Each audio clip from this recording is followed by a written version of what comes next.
opening scene, a bunch of middle school students are running down an empty alleyway. Two adults follow them closely, but lose them around a subway track.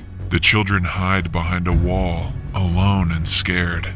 Somewhere else in Australia lives a family of 6 named the Sharma family. The Sharma twins, Drew and Cal, are identical, but have entirely different personalities. They are usually separated as the brother who wears glasses and the one who doesn't.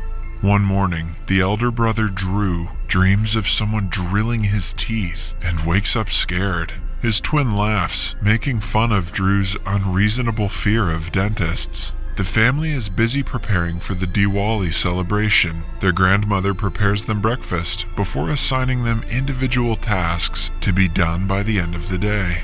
Recently, Drew hacked into his school's database to see his test results early. This got him into a lot of trouble, but his parents allow him to use his computer after a week-long restriction. Cal huffs, knowing that Drew has been using his phone as usual for the past week. In the following scene, they go to school and meet a mutual friend, Chloe. As they talk, their entire class is called for a compulsory dental checkup assigned by the Global Child Initiative program. A classmate named Tim runs away, claiming that his parents do not approve of the checkup. Drew, who dreads the idea of dental checkups, asks Cal to take his place. Cal wears Drew's glasses and goes in a second time. The doctors do not suspect him and perform the same procedure on him twice. In class, their teacher, Mr. Park, surprises them with a test, which is also set by the Global Child Initiative program. A representative of the said program, Miss Biggs, comes to the class as the invigilator. A few minutes into the test, the students freeze out of the blue. Drew is the only normal one in the class and is confused out of his mind. Miss Biggs, however, seems to know what's going on. She collects the report about the condition of the children and doesn't notice that Drew is still moving. Some seconds later, they return to their normal selves and continue the test as if nothing happened. After the class, Drew tries asking Cal why he froze, but Cal doesn't know what he is talking about. This is followed by a series of strange incidents, like Cal cycling really fast without realizing, and breaking a glass of ghee with his bare hands. Drew repeatedly tries telling him something is off, but Cal thinks he is being dramatic.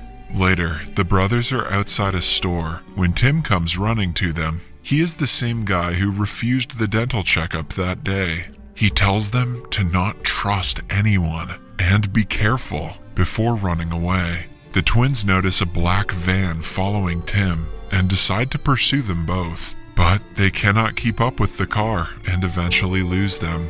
In the evening is the Diwali celebration, but the guys are too occupied to enjoy the festival. They call Tim's parents, who are just as worried.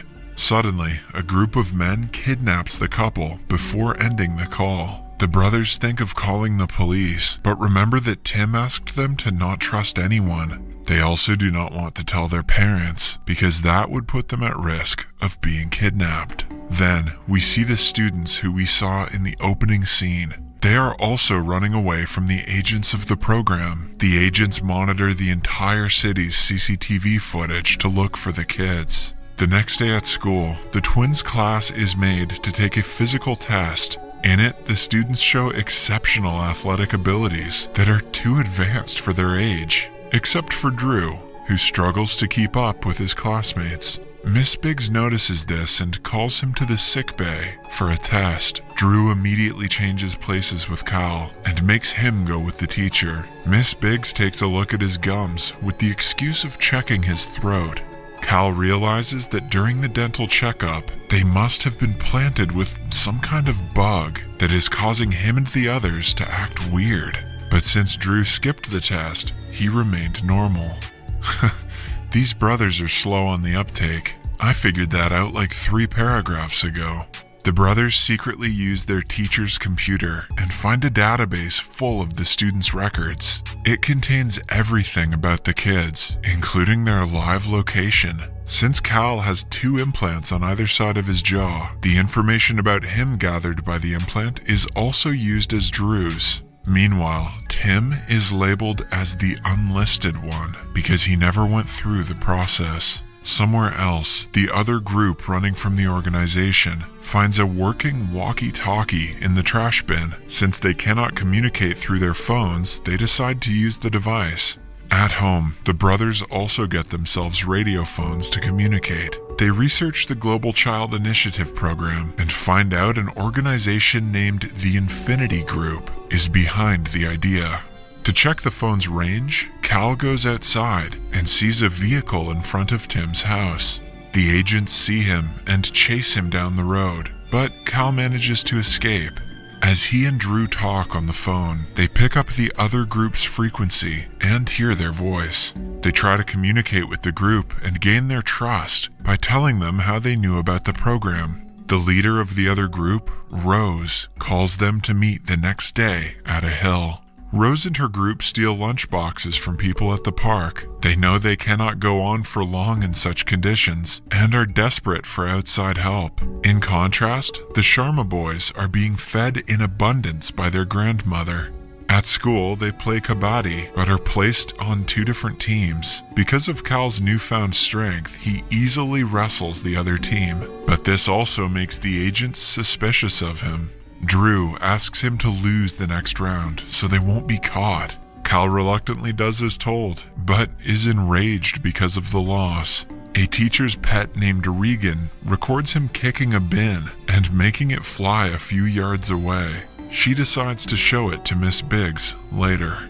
After school, the brothers bribe their elder sister to cover for them while they go to meet Rose and her friends.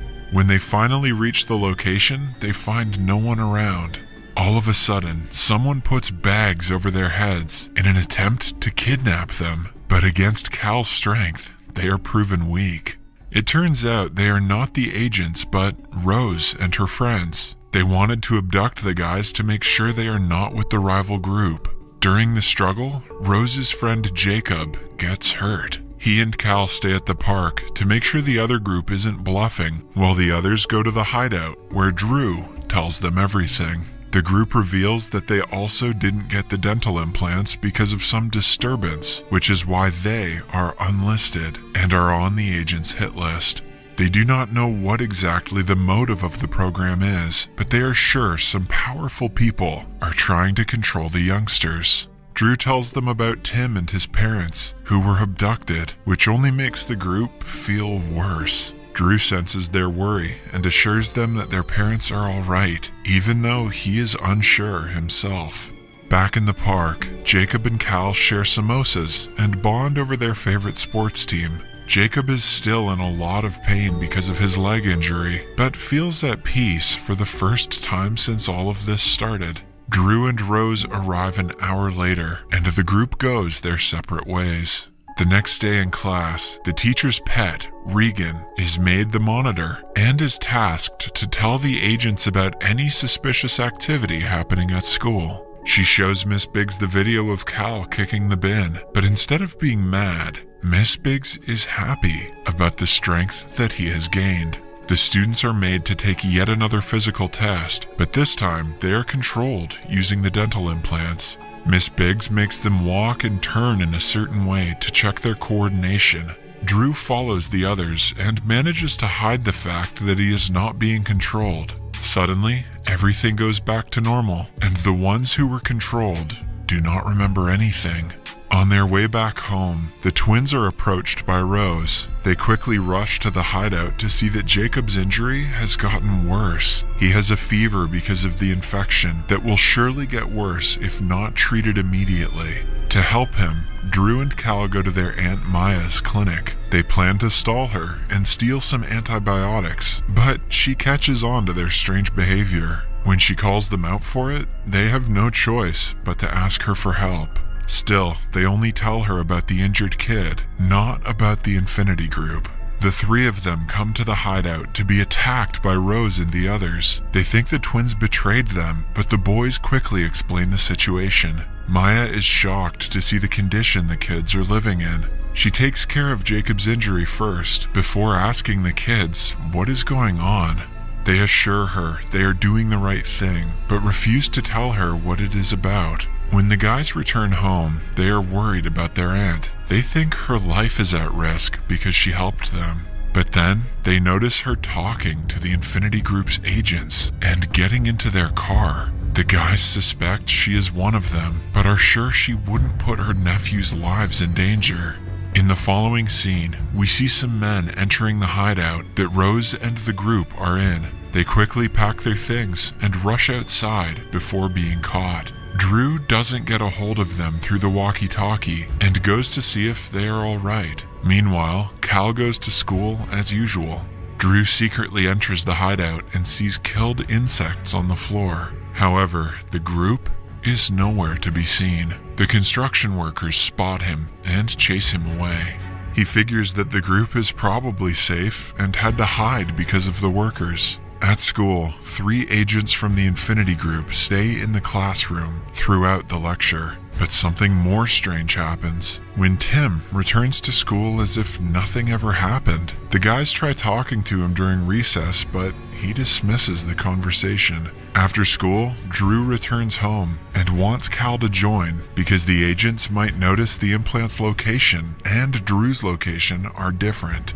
But Cal decides to stay at school for football practice. During warm-up, the coach asks Cal to call Tim. Cal runs to his home and calls him outside. However, Tim seems to not know anything about the practice. He claims that his parents are on a business trip, so he has to stay home.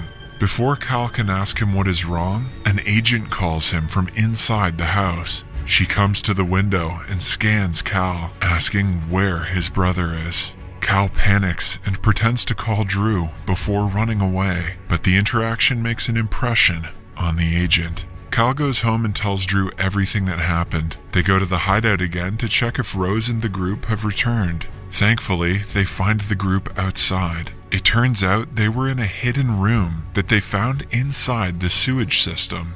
They go to the said room that looks like it was used by someone in the past. It is not the ideal living environment, but is better than the previous arrangement. A while later, the twins return home. Cal suddenly stops, and his eyes glow blue. It is clear that he is being controlled, but Drew doesn't notice it. They finally come back home and enjoy dinner with their family.